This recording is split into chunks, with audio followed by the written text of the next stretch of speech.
राधे कृष्णा। जय बोलो सीता रामचंद्र भगवान की जय।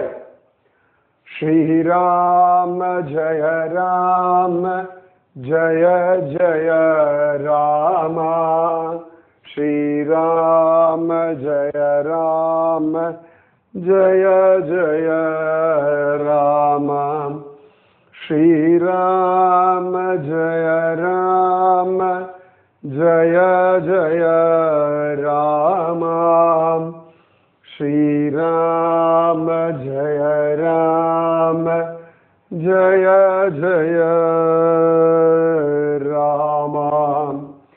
जय बोलो सीता रामचंद्र भगवान की जय। जय बोलो राष्ट्रगुरु समर्थ रामदास स्वामी की जय। जय बोलो वीर धीर सूर आंजनेय स्वामी की जय। जय बोलो स्वराज्य सिंहासनाधिपति छत्रपति शिवाजी महाराज राजे की जय। जय हिंद, भारत माता की जय। समर्थ रामदासर ஒண்ணுமே தெரியாத பாமர ஜனங்களுக்கு அவ்வளவு அழகாக சுலபமான தெளிவான புரிந்து கொள்ளும்படியான விஷயங்களை சொல்லிக் கொடுக்கிறார். அதே சந்தர்ப்பத்தில் நன்னா வேத சாஸ்திரங்கள் தெரிஞ்சு அந்த லெவலில் இருக்கிறவர்களுக்கு தகுந்த மாதிரி ஞானம், அந்த மாதிரியான ஒரு ஹையர் லெவல் ஆஃப் பிலாசபியை சொல்லிக் கொடுக்கிறார். குடும்பத்தில் இருக்கிறவர்கள் அப்படின்னா அவர்களுக்கு ஏற்றாற் போல பக்தியை எப்படி அனுபவிக்கணும், பகவத் விஷயத்தை எப்படி அனுபவிக்கணும், வாழ்க்கையை எப்படி நடத்தணும் அப்படின்னு அழகா சொல்லிக் கொடுக்கிறார். இப்ப உத்தவ், கல்யாண், இவாளுக்கெல்லாம் கல்யாண் சுவாமி இவாளுக்கெல்லாம் பிரம்மச்சரிய வாழ்க்கை எப்படி வாழணும் அப்படின்னு சொல்லிக் கொடுக்கிறார். அக்காபாயி, வேணாபாயி அந்த மாதிரி சிறு வயதிலேயே கணவனை இழந்த பெண்கள் எப்படி வாழ்ந்தால் அவர்களுக்கு நிம்மதியும் சமாதானமும் தெய்வீக அனுபவமும் கிடைக்குமோ அப்படி சொல்லிக் கொடுக்கிறார். ஒரு குருவினுடைய அழகான ஒரு தர்மம் இது.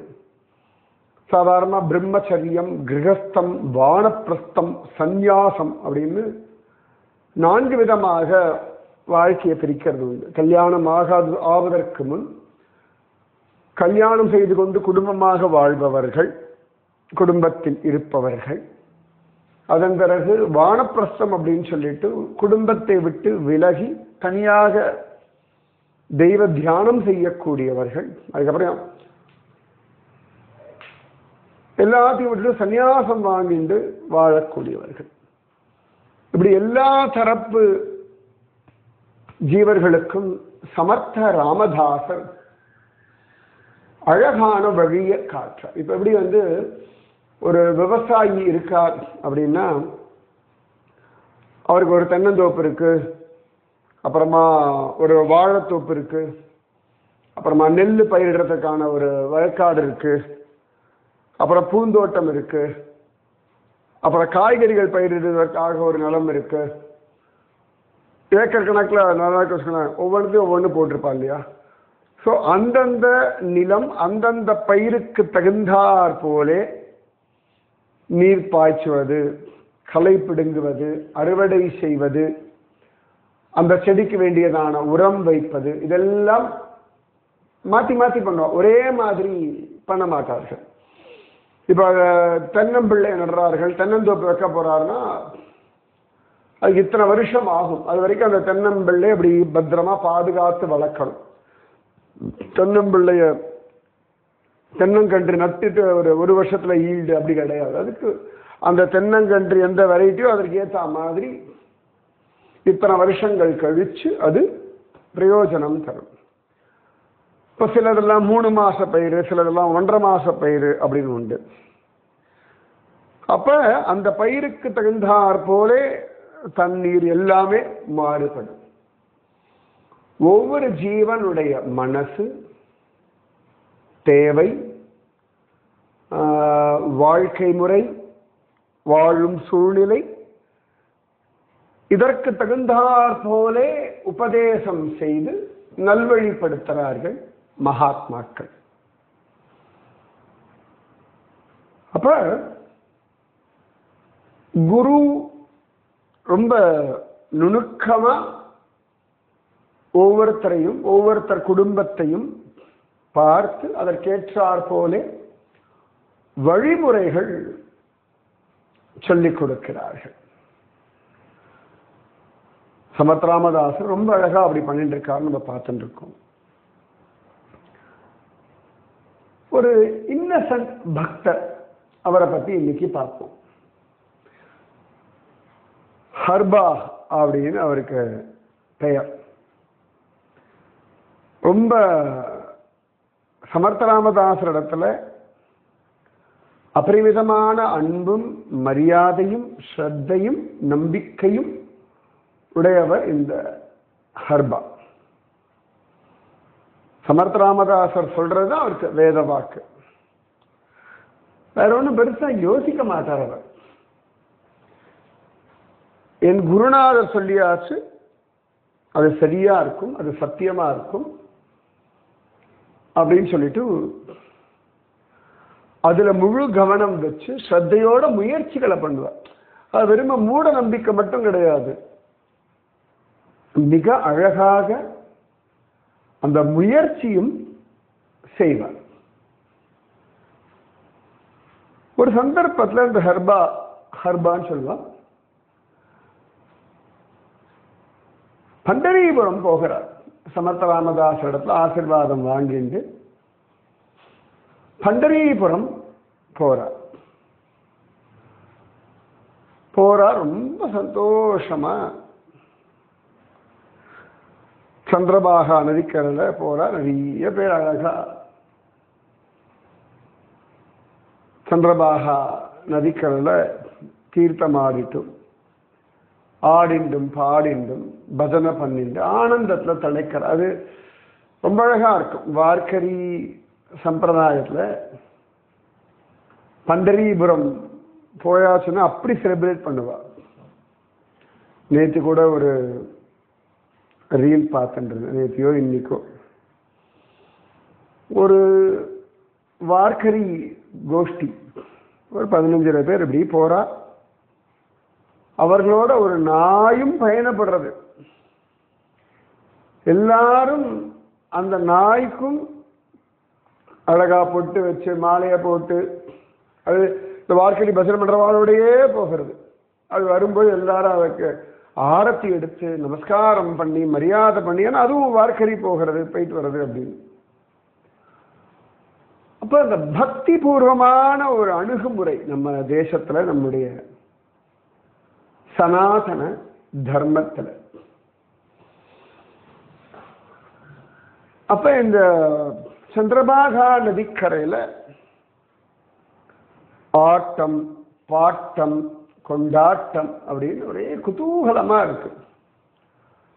ஒருத்தர் பாடுறா ஆடுறா, அப்புறம் இன்னொருத்தர் பாடுவார், இன்னொருத்தர் ஆடுவார், இப்படி மாத்தி மாத்தி மாத்தி. அப்ப அந்த ஹர்பா பார்த்தார், அவருக்கு ரொம்ப குஷி ஆயிடுச்சு. அவரும் அபங்கு பாட ஆரம்பிக்கிறார். ரொம்ப ஸ்ரத்தையா ரொம்ப அனுபவிச்சு தன்னிலை மறந்து அப்படி ஒரு பஜனை பாடுறார். எல்லாரும் அப்படியே மேனி சிரித்து உட்கார்ந்து இருக்கா. ஏன்னா அவரு அவ்வளவு ஸ்ரத்தையோட பாடுறாரு. உலகம் தன்னை கொண்டாடணும், இல்லாட்டி மற்றவாளை விட நான் நன்னா பாடுறேன் அப்படி எதுவுமே இல்லை. அவர் பாட்டுக்கு பக்தியில மயங்கி ஜம்முன்னு பாடுறார். எல்லாரும் மேனி சிரிக்கிறது. அப்பதான் கடைசியில தான் அந்த வார்க்கரியில இருக்க ஒரு வார்க்கரி பார்க்கிறா, இந்த அபங் நன்னா இருக்கு, ஆனா நம்ம வார்க்கரி சம்பிரதாயத்துல பாடக்கூடிய ஒரு அபங்கம் இல்லை. ஏன்னா வார்க்கரி சம்பிரதாயத்துல ஞானேஸ்வரருடைய அபங்கம், நாமதேவருடைய அபங்கம், துகாராம் மகாராஜருடைய அபங்கம், கோரா கும்பருடைய அபங்கம், அப்புறமா நம்ம முக்தாபாயினுடைய அபங்கம், இப்படி வார்க்கடி சம்பிரதாயத்தை சேர்ந்தவர்களுடைய அபங்கங்கள் பாடி ஆடுவார்கள். இந்த அபங்கம் நல்லா இருக்கு, ஆனா வார்க்கரி சம்பிரதாயத்தினுடைய அபங்கமா இல்லை. அதை விட முக்கியமா அதுல விட்டலன் ராமரூபன் அப்படின்ற மாதிரியான அந்த வார்த்தைகள், விட்டலன் ராமன் தான் அப்படின்னு போல. அதை கேட்டனா அவருக்கு கோபம் வருது, என்ன பாட்டு பாடுறாய் நீ? விட்டலன் ஸ்வயம் கண்ணன், துவாரகையிலிருந்து வந்த கண்ணன் தெரியுமா? என்ன வேணா வாழ்றதெல்லாம் பாடுறதா? துவாரகாதீசன் கிருஷ்ணன் தான் பாண்டுரங்கன், விட்டோபா ருக்குமாயி, விட்டோபா சீதாமாயி இல்ல அப்படின்னு உடனே அந்த ஹர்பா சொன்னார், இது எங்க குருநாதருடைய அபங்கம். அவர் விட்டலனர் ராமனா பார்த்திருக்கார். பார்க்காதத தெரியாதத என் குருநாதர் பாட மாட்டார், சொல்ல மாட்டார் அப்படின்னு வார்க்கரி வந்துருச்சு. என்னையா எத்தனை வருஷமா நாங்கள்லாம் வார்க்கரி வந்துட்டு இருக்கோம், எங்க விட்டலன் ராம ரூபம், கதை அளக்கிறியோ? இவர் சொன்னார்னா கதையெல்லாம் அளக்கல, என் குருநாதர் சொல்லியிருக்கார் ராமன் தான் விட்டலன், விட்டல் ராம் அப்படின்ட்டார். இவருக்கு பயங்கர கோபம். அப்படியா? அவர் சொன்னார், இந்த ஹர்பா சும்மா இல்லாம நீங்க வேணா நேர போய் பார்த்துக்கோங்க. அவ ஏற்கனவே நிறைய தடவை பாண்டரங்கனை பார்த்தவர்கள். அப்படி அதோ போனேன் அப்படின்னு அவர் கிளம்ப, கூடவே இன்னும் 2-3 பேர் வார்க்கரிக்காராலும் கிளம்பிட்டார்கள். நேர கோவிலுக்கு போயாச்சு. போறா, பாண்டுரங்கன் ராமனாகவே காட்சி கொடுத்துட்டான். சமர்த்த ராமதாசருக்கு ஏற்கனவே ராமனா காட்சி கொடுத்தவன் தானே, அவனுக்கு அவ்வளவு சந்தோஷம். இன்னைக்கு திரும்பவும் சமர்த்த ராமதாசருடைய அபங்கத்தை நிரூபணம் பண்றதுக்காக மீண்டும் ராமனாக காட்சி, எப்படி நரஹரி சோனாருக்காக சிவபெருமானாக காட்சி கொடுத்தானோ அவனே இப்ப சமர்த்த ராமதாசருடைய அபங்கத்துக்காக ராமனாக காட்சி கொடுத்துட்டான். வார்க்கரிக்காரா அசந்து போயிட்டா. இவர் அங்கேயே இருக்கார், நம்ம ஹர்பா சந்திரபாகா நதிக்கரையில். அவருக்கு சந்தேகமே இல்லை. அவர் சொன்ன நான்லாம் வரவே வேண்டாம், எனக்கு என்ன தெரியும், என் குருநாதர் சொல்றதுதான் அங்க, அவ்வளவுதான் விட்டார். இந்த வார்க்கரிக்காரா வந்தார்கள், இவர் இடத்துல மன்னிப்பு கேட்டார்கள். அவர் சொன்னார் மன்னிப்பெல்லாம் கேட்க வேண்டாம், என் குரு பெரியவர், என் குரு சொல்லியா அவ்வளவுதான் அப்படின்னார். அவ்வளவு அவருக்கு ரொம்ப சந்தோஷம். அவருக்கு இது ஒரு நடக்கலைன்னா, என் குருவுக்கு ஒரு அபச்சல் வந்துடுத்துனா, அவமானம் வந்துடுத்துனா செகண்ட் தாட்டுக்கே அவர் போகவே இல்லை. இப்போ நமக்கெல்லாம் ரிசல்ட் என்ன ஆகும், யாராவது தான் சொல்லிட்டா என்ன பண்றது அப்படின்னு ஒரு கவலை இருக்கும் இல்லையா, அந்த எந்த கவலையுமே ஹர்பாவுக்கு இல்லை. என் குரு வார்த்தை என்னை காப்பாற்றும், காப்பாற்றுன்றதோட என் குரு வார்த்தை சத்தியம் அப்படின்றத ரொம்ப தெளிவா இருந்தார். ஆயாச்சு பன்றிபுரம் அழகா அந்த தரிசனம் எல்லாம் முடிச்சுட்டு பன்றிபுரத்திலிருந்து நேரம் திரும்பி கிளம்பி அவர் சமர்த்த ராமதாசர் இடத்துல மீண்டும் வர வந்தாச்சு. இவர் வரும் பொழுது சமர்த்த ராமதாசருடைய நிறைய சிஷ்யர்கள் இவருக்காகவே காத்துட்டு இருந்த மாதிரி ஓடி வந்தாகத்தான், வந்துட்டியா உனக்காகத்தான் காத்துட்டு இருக்கோம். ஹர்பா பார்த்தார், எனக்காக ஏன் காத்துட்டு இருக்கணும், என்ன விஷயம், நீ பண்டரிபுரத்துல என்ன நடந்தது முதல்ல அதை சொல்லு, அதுவும் இந்த கிழமை இந்த தேதிக்கு நடந்தது, அன்னைக்கு என்ன நடந்தது அதை சொல்லு.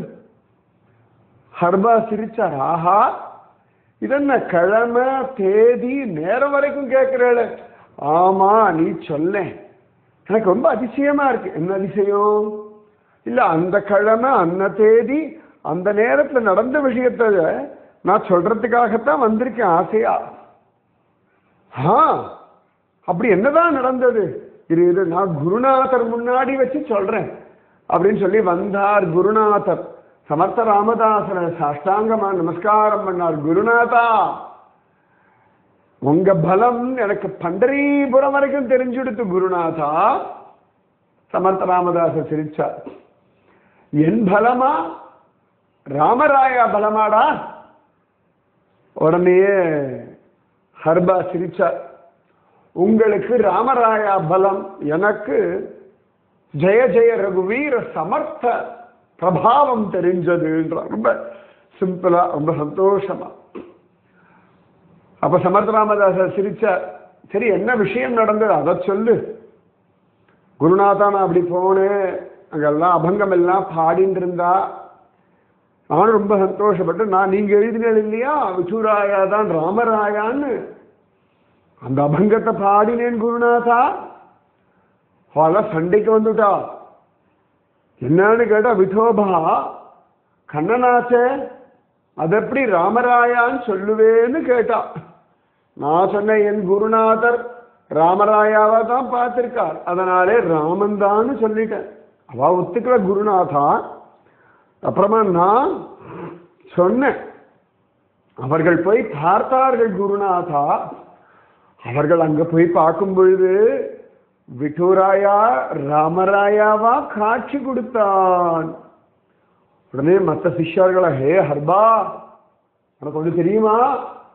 நீ சொல்ற பாரு, அந்த தேதி, அந்த கிழமை, அந்த நேரத்துல இங்க நம்ம குருநாதர் ராமராயாவுக்கு ஆரத்தி பண்ணிட்டு இருந்தார் பாரு. நாங்கெல்லாம் பின்னாடி நின்று ஆரத்தி பஜனை பாடிட்டு இருந்தோம் பாரு. பார்த்தா திடீர்னு பார்த்தா அங்க ராமராயா இல்ல, பின்ன விட்டுராயா. ஓ, அப்ப அங்க ராமராயா காட்சி, இங்க விட்டுராயா காட்சியோ? ஆமா ஹெர்பா, நாங்க கேட்டோம் குருநாதர் இடத்துல. குருநாதர் சிரிச்சுட்டே சொன்னார், ஹர்பா வருவான், அவன் கிட்ட கேளுங்கோன்னா. காத்துட்டே இருந்தோம், நீ எப்படாப்பா வருவாயின்னு.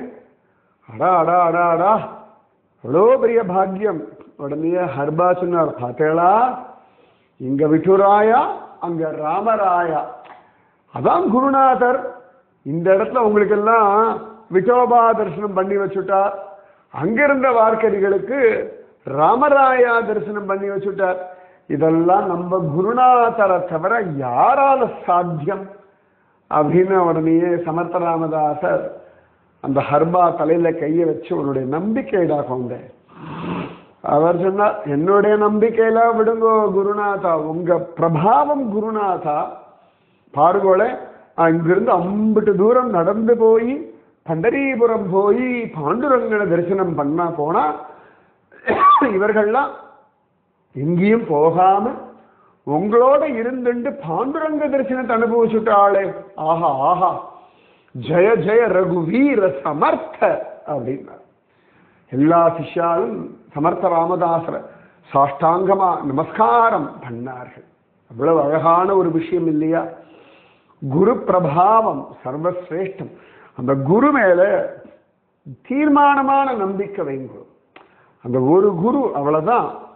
சும்மா சும்மா இங்க ஓடி அங்க ஓடி தியானம் பண்ணிட்டே இருக்கப்படாது. நான் எப்பயும் சொல்றதுதான், எல்லா குருமார்கள் மேலேயும் மரியாதை வைங்க. உங்க குருநாதர் மேல நம்பிக்கையும் அவர் வார்த்தையில ஸ்ரத்தையும் வைங்க. அப்பதான் பகவத் பிரபாவமும் புரியும், குரு பிரபாவமும் புரியும். ஊரில் இருக்க அத்தனை பேர், பல பேர் நீங்க அம்மான்னு சொன்னாலும், உங்களை பெற்றவதானே அம்மா. ஊர்ல பல பேரை நீங்க அப்பா அப்பா அப்படின்னு கூப்பிட்டாலும் கூட இனிஷியல்ல போட்டுக்கிறது உங்க அப்பா பெயர் தானே இல்லையா? சமயத்தை யாருக்கோ அப்பா அம்மா சிறு வயசுலேயே இல்லாம போயிருப்பார்கள், இல்லாட்டி ஏதோ ஒரு காரணத்தினால விட்டுட்டு போயிருப்பார்கள். ஆனா அந்த குழந்தைகளுக்கும் தாயும் தகப்பன் அப்படின்றது அவர்களை பெற்ற அம்மா அப்பா தானே இல்லையா? அதனால உங்க குருதான் உங்களுக்கான பலம். உங்க குருவினுடைய வார்த்தையில நம்பிக்கை வைங்கோ, பூரணமான ஸ்ரத்தை வைங்கோ, சொல்படி கேளுங்கோ. வாழ்க்கை நிச்சயமாகவே நன்றாகவே இருக்கும். ராதே கிருஷ்ணா. श्रीराम जय राम जय जय राम श्रीराम जय राम जय जय राम। जय बोलो सीता रामचंद्र भगवान की जय। जय बोलो राष्ट्र गुरु समर्थ रामदास स्वामी की जय। जय बोलो वीर धीर सूर आंजनेय स्वामी की जय। जय बोलो स्वराज्य सिंहासनाधिपति छत्रपति शिवाजी महाराज राजे की जय। जय हिंद, भारत माता की जय। राधे कृष्णा।